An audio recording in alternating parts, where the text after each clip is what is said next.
What we're going to do is show you the steps that we're going to need in order to create our what we call our servo housing, right? So first off, we're going to take a bottle and we're going to go to the bottom of that bottle. And there's usually some sort of lip down here or line. Might be hard to see in this camera angle, but there's usually a little bump there that we can follow.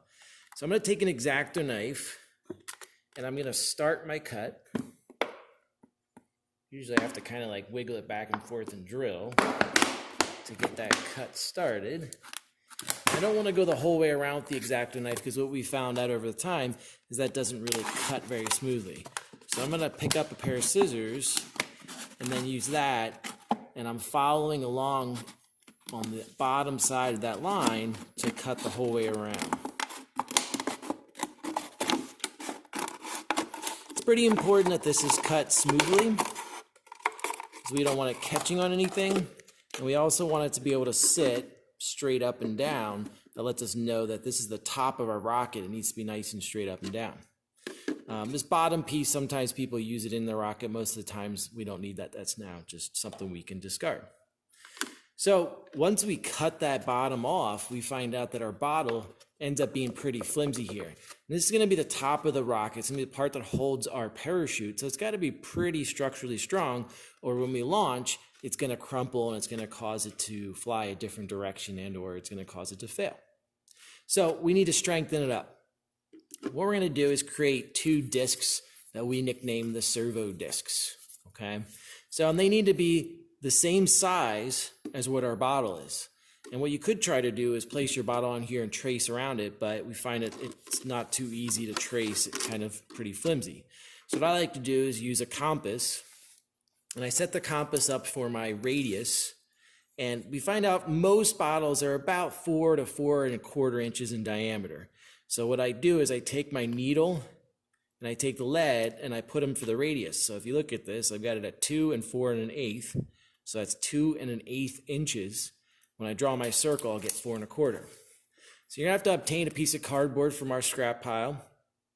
And what we don't want to do is we don't want to draw a circle right in the middle, because we want to be able to use this cardboard for at least 2 circles. And depending on some of you, might find out you need a couple more than that if you end up making mistakes. So I want to draw the circle the whole way around. That dot in the center there, we're going to use again later. Then I can come over here, making sure that I'm spaced out, but still close enough to the other circle that we're using the cardboard well.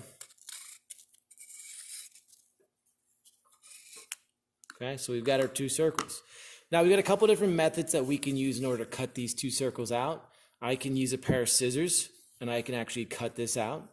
I can use an X-Acto knife to cut this out. The method that I choose to use is the bandsaw. So we're going to go back and show you that method.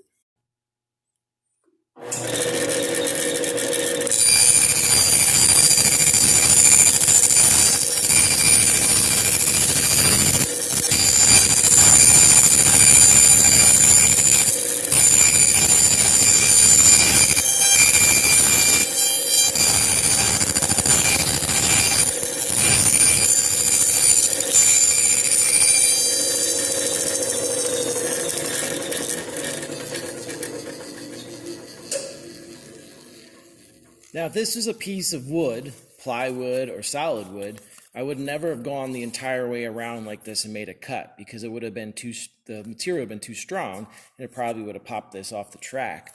But because it's really just paper, you're able to kind of make a really nice cut. Notice that in the end, I have still the line all the way around. And we're going to use that to help sand around to reference that so we can check it to see to make sure it fits our bottle. If you have any scrap material left over and it's trash, there's green recycling bins, or we have our trash cans you can place it in. Please do not place it with the wood scraps. All right. So next step we want to show you is how to sand this on the disc sander or vertical belt sander.